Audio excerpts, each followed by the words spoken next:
noite o nosso irmão Edfran.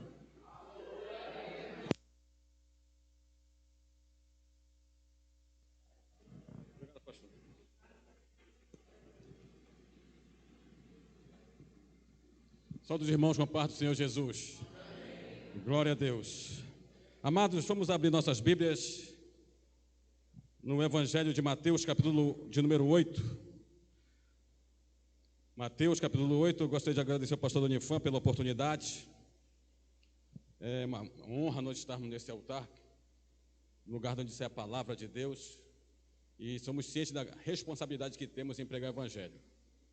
Então, toda vez que nós pregamos, nós ficamos nervosos, né? Não tem como você ficar aquela preocupação, né, Fábio Alex? Você tem uma responsabilidade, você está lidando com a palavra de Deus, alimento. Então, Mateus capítulo 8, a partir do versículo 18, a Bíblia, já acharam, diz assim, Mateus capítulo 8, versículo 18 diz assim, o cabeçalho diz assim, como devemos seguir a Jesus? E o verso 18 fala o seguinte, e Jesus, vendo em torno de si uma grande multidão, ordenou que passassem para a outra margem.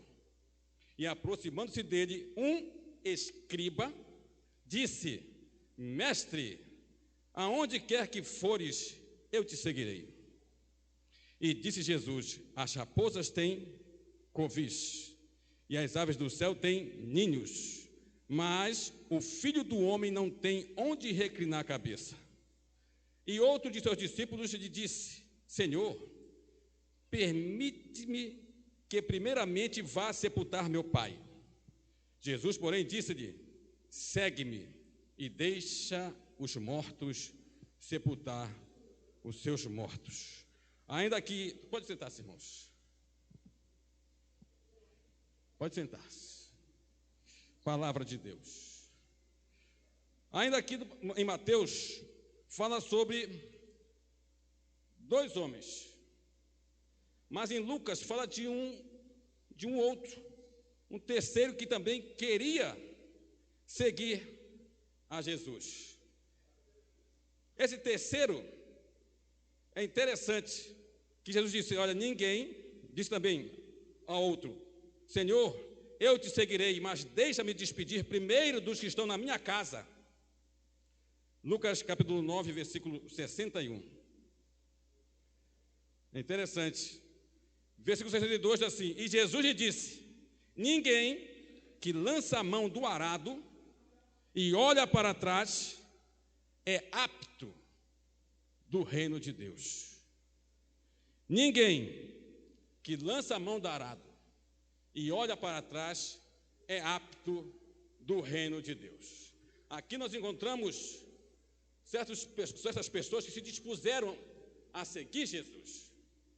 Jesus era um homem que tinha facilidade com as palavras. Uma certa feita, Jesus estava pregando um sermão, ensinando. Uma mulher se levantou do meio da multidão e disse, olha, bem-aventurado são os seios em que tu mamastes e os braços que te acalentaram, que te seguraram. Aquela que se alimentou honrando a mãe de Jesus. Jesus disse, não, mas bem-aventurados são aqueles que ouvem e guardam a minha palavra. São os que ouvem e guardam a palavra. Jesus tinha uma eloquência tremenda para convencer as pessoas com as suas palavras. E aqui tinha um escriba e pediu para seguir a Jesus. Jesus olhou para ele, um escriba, um homem afortunado, porque um escriba tinha que ter recurso financeiro para estudar, para aprender a ler, para aprender a escrever. Era um homem bem de posse. Jesus olhou para ele, entendeu o coração dele e disse, olha, as aves têm seus ninhos, as raposas têm os covis, mas o Filho do Homem não tem aonde reclinar a cabeça. Tu tem sofá, tu tem cama, tu tem conforto. Será que tu consegue me seguir e abandonar tudo para ir atrás de mim? Para o outro, ele já olhou e disse, olha, tu porém me segues. E aquele outro disse, Senhor, deixa que primeiramente eu vá enterrar o meu pai. Mas ele não disse que o pai dele estava morto. Segundo alguns teólogos dizem Ele quer dizer, olha, deixa primeiro meu pai morrer, para que depois que eu receber a herança, sendo eu um primogênito ou não, e aí sim, com este recurso que eu tenho, eu vou te seguir, vou bancar o teu ministério, vou te dar carro, vou te dar uma boa casa, Vocês dizem, não. Deixa que os mortos enterrem os seus mortos. E não está desprezando pai nem mãe, mas está mostrando o dever de que nada pode prender ninguém de seguir a Jesus. O outro quis ir para casa, para olhar para os amigos, para a família, e disse, não. Ninguém que lança a mão do arado e olha para trás é digno do reino.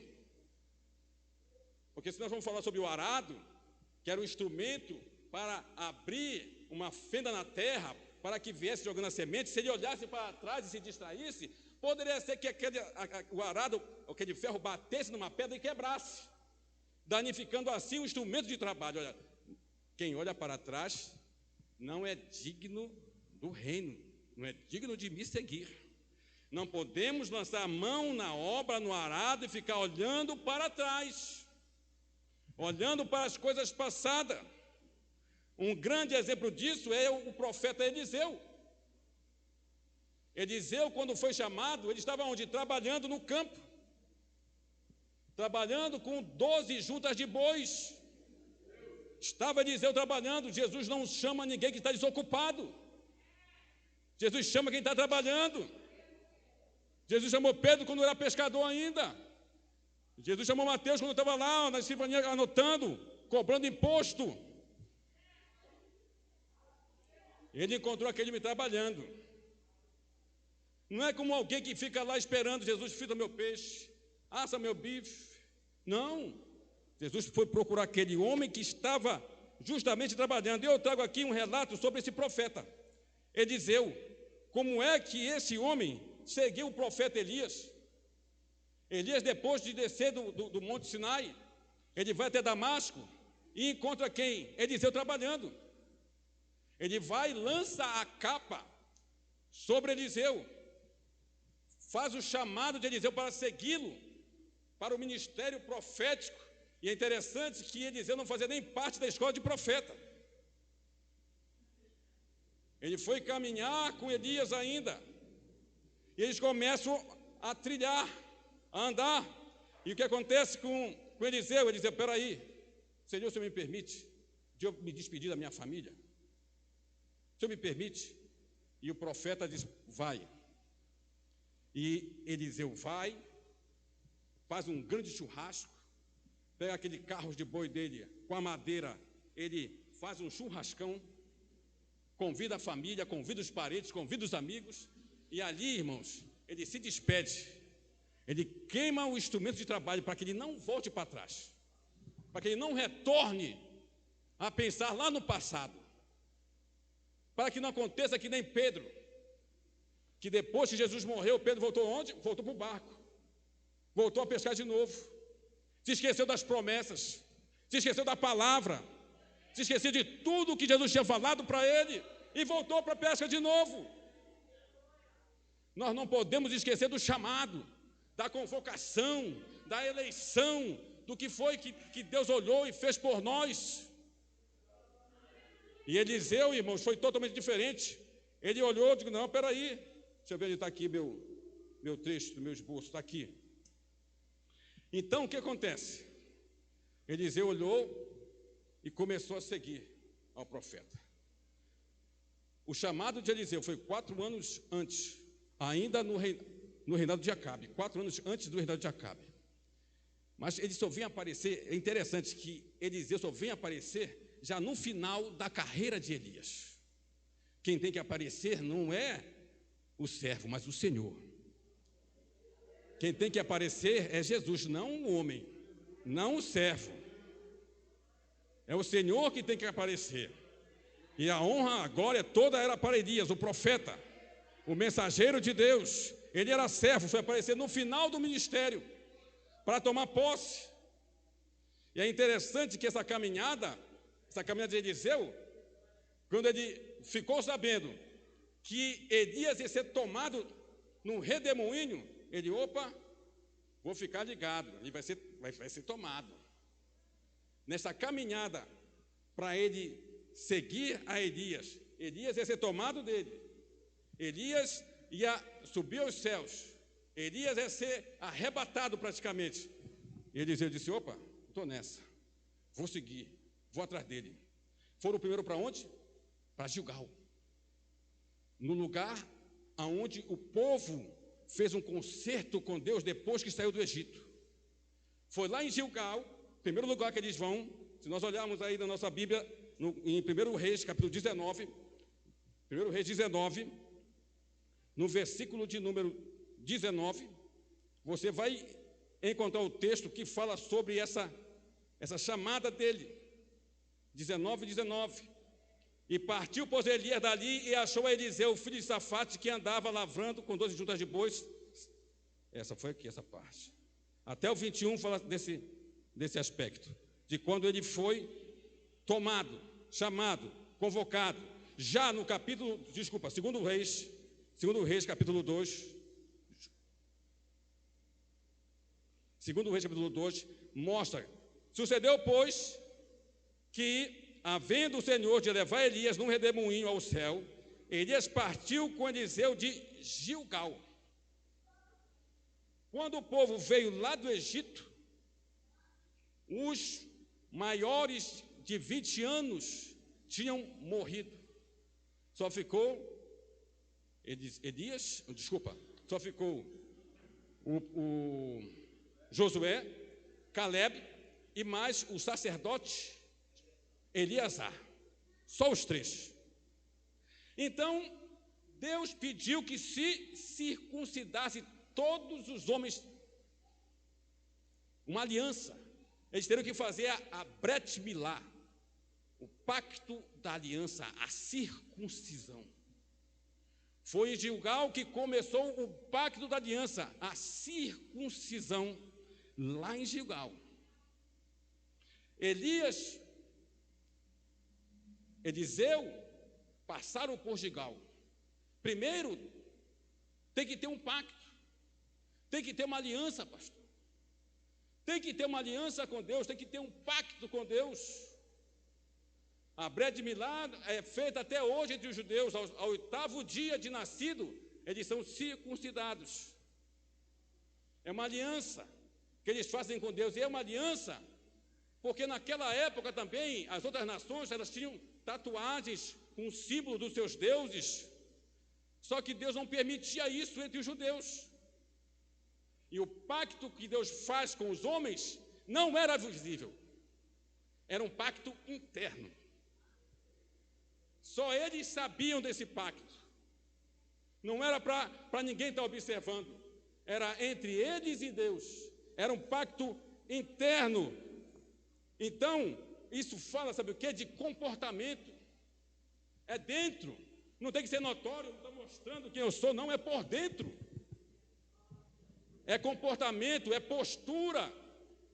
Quem faz pacto, quem faz aliança com Deus, tem que ter comportamento digno de um homem e de uma mulher de Deus.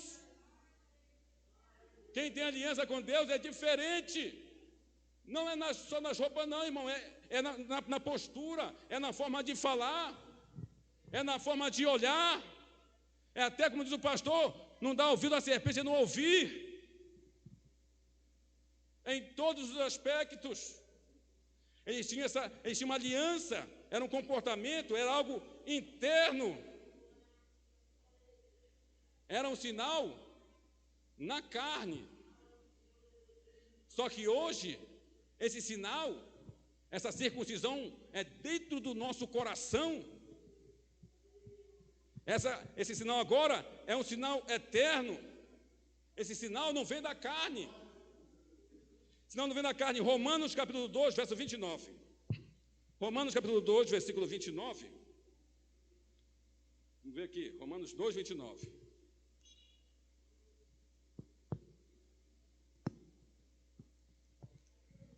Vou pegar aqui.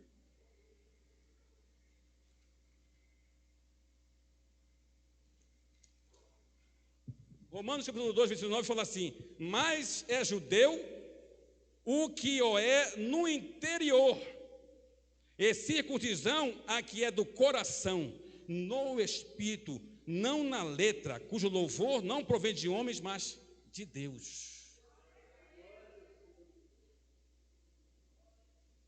Não é na carne, é no coração. A aliança nossa com Deus é interna. É uma aliança interna. Se nós quisermos andar com o Senhor, nós temos que ter uma aliança com Ele. Uma aliança. Depois de Gilgal, é interessante que eles foram para Betel. E Elias fala para Eliseu: Eliseu, fica-te aqui, porque eu vou até Betel. Elias, esperto, olhou e disse: não, o quê? Vou largar minha bênção? De maneira alguma. Vive o Senhor e vive a tua alma, que aonde tu fores eu irei também. E foi seguindo ao profeta. Nós não podemos tirar o olho do Senhor nosso Deus. Nós temos que estar antenado. Fica aqui não. Aonde tu fores eu te seguirei. Olha o compromisso de seguir a Deus. Aonde o Senhor estiver, você quer estar com Ele. Aonde Ele estiver, você quer estar com Ele. Quer estar junto dEle. E tem pessoas que só querem ficar com o Senhor na hora das bênçãos. Só na hora das vitórias. Então nós temos que caminhar. A caminhada do Evangelho ela é cheia de lutas, de dificuldades, e nós não podemos ter medo do caminho. Não. Irmão, é espinhoso. Não tenha medo do caminho. Tenha medo de não caminhar. Nós não podemos ter medo do caminho. Vai aparecer dificuldade? Vai aparecer dificuldades. Apareceram os profetas para falar com ele: olha, tu sabia que o teu Senhor vai ser tomado de ti? Ele disse: eu também eu sei. Calai-vos. De Gilgal, da aliança, do pacto, do concerto que eles fizeram com Deus, eles foram para Betel. A palavra Betel significa Bet-El. Betel, casa de Deus. Eles foram para Betel, para a casa de Deus. Quem quer caminhar com o Senhor, tem que passar por Betel. Tem que passar pela igreja, Fábio Alex. Tem muitos hoje que estão querendo fazer o seu culto só em casa. Não querem mais vir para a igreja. Eu não preciso de igreja. Para que eu vou para a igreja? Eu sou a igreja. É errado, você não é a igreja. A palavra igreja não é para um indivíduo. A palavra igreja é onde estiverem dois ou mais no meu nome. O cara pensa que ele sozinho é igreja. Ele sozinho pode ser até um templo.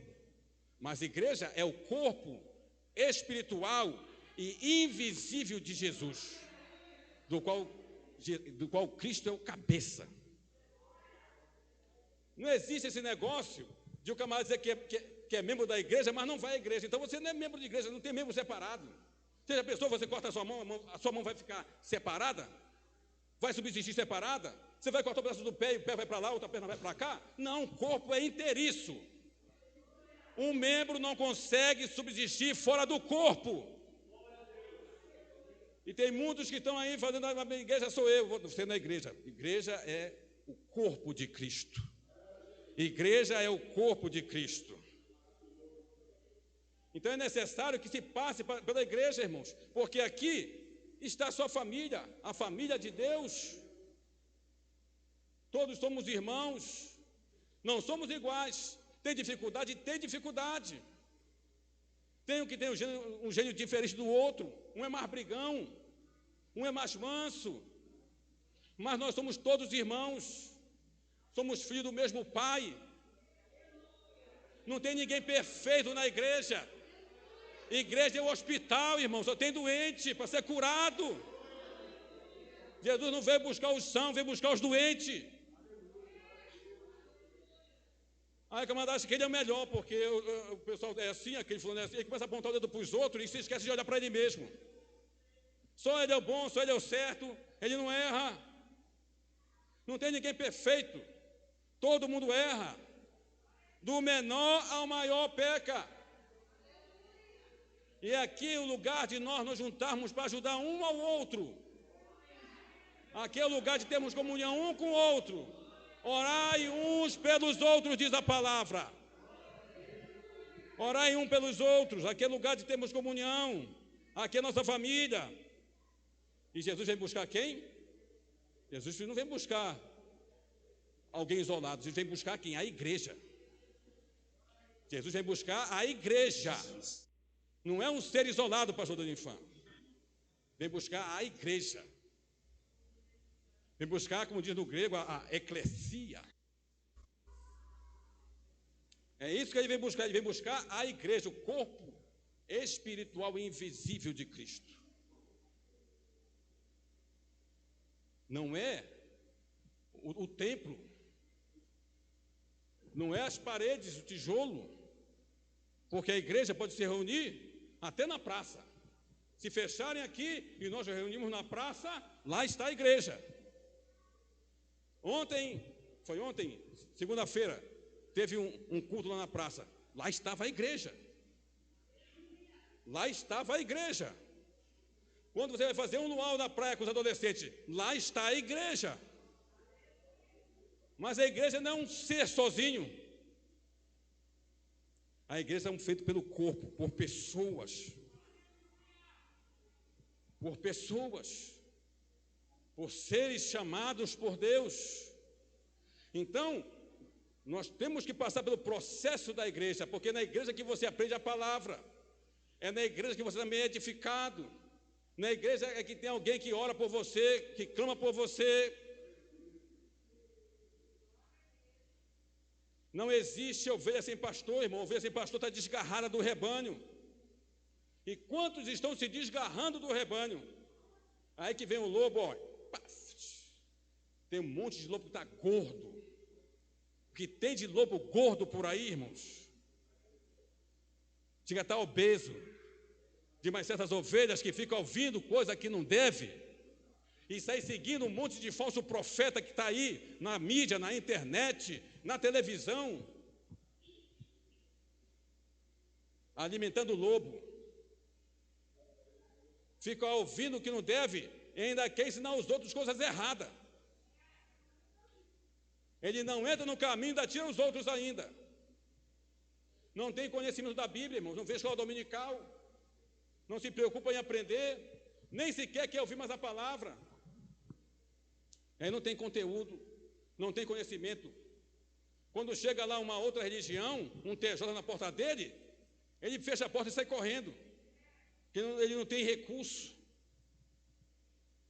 Chama para orar, né? Desculpa essa, vamos orar.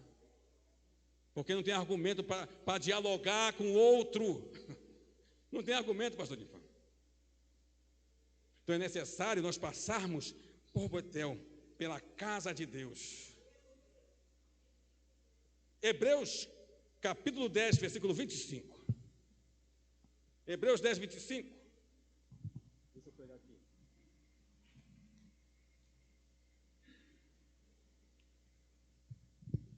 Olha que coisa interessante.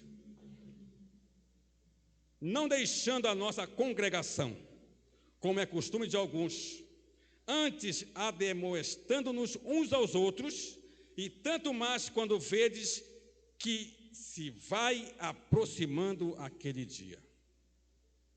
Porque se pecarmos voluntariamente, ele vai continuando o texto, ele fala aqui sobre o juízo, sobre a expectação que está por vir, está falando sobre o arrebatamento da volta de Jesus. É essa hora, irmãos, da proximidade do arrebatamento, da volta de Cristo, que a gente tem que estar unido, juntinho, Francisco Júnior. Aí eu quero ficar sozinho, Fábio Alex, achando que eu sou o melhor, o maioral, o mais sábio, o mais inteligente, o mais ungido, o mais consagrado. Eu conheço tudo, eu sei tudo agora. Eu não preciso de igreja. Aí você despreza tudo aquilo que foi construído, tudo aquilo para que Jesus veio. É para ademoestar um ao outro, orientar um ao outro, auxiliar um ao outro. Dali de Betel, olha a caminhada, Gilgal, o pacto, o concerto, vai para a casa de Deus, Betel. De lá ele vai para Jericó. De lá Elias e Eliseu vão para Jericó, lugar aonde tem que se derrubar muralhas. Jericó significa perfumado, né? Jericó significa perfumado. Foi em Jericó que Josué e o povo de Deus derrubaram as muralhas. Jericó é lugar de se derrubar muralhas, irmãos, de se derrubar preconceitos, de se derrubar aquilo tudo que está impedindo de nos aproximar mais de Deus. Jericó é lugar, irmão, de derrubar tudo aquilo que atrasa o nosso avanço para as coisas de Deus. Jericó era uma das barreiras que impedia o povo de entrar para Canaã. E para ir para Canaã, tinha que se passar por Jericó, tinha que derrubar a muralha de Jericó. Tem que derrubar, irmãos, tudo aquilo que impede: calúnia, fofoca, mentira, falsidade, pecados que estão escondidos no coração. É lugar de derrubar muralhas, irmãos, de derrubar as inimizades que foram feitas no passado. Jericó é lugar de derrubar as muralhas do orgulho, da vaidade, da prepotência, da arrogância. Para quê, irmão de Fran? Para que nós exalemos o agradável perfume de Cristo. Se Jericó é perfume, é perfumado, é a partir daí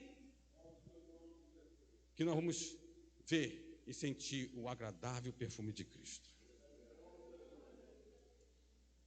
De Jericó ele passa para além do Jordão. Eu disse, olha, fica-te aqui porque eu vou para Jericó. Disse, vive o Senhor, vive a tua alma, que onde tu fores eu te seguirei. De Jericó ele disse, olha, fica-te aqui, porque eu vou além do Jordão. Vou além do Jordão. Ele disse, não. Os profetas chegaram e disseram assim, olha, tu sabia que teu Senhor vai ser tomado de ti essa noite? Vai ser tomado? Eu também eu sei. Calai-vos. E aí, eles vão para além do Jordão. A palavra Jordão significa aquele que desce. Aquele que desce. E Elias tira a sua capa, dobra de um lado do outro, fere as águas partem de um lado para o outro, atravessa os dois pelo meio do rio a seco. Para o outro lado. Eliseu olha para Elias e fala assim, olha, pede o que tu queres, antes que eu seja tomado de ti. Você já recebeu um cheque em branco, só assinado embaixo? Assina o que tu quiser aí, quando tu quiseres, olha, assina aí. Eliseu podia pedir o que ele quisesse. Eliseu disse, olha, eu quero a porção dobrada do Espírito que é em ti.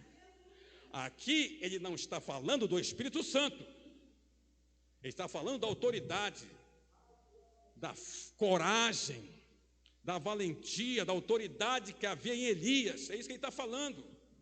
Eu quero essa autoridade que tu tem, esse poder de Deus na tua vida, essa graça.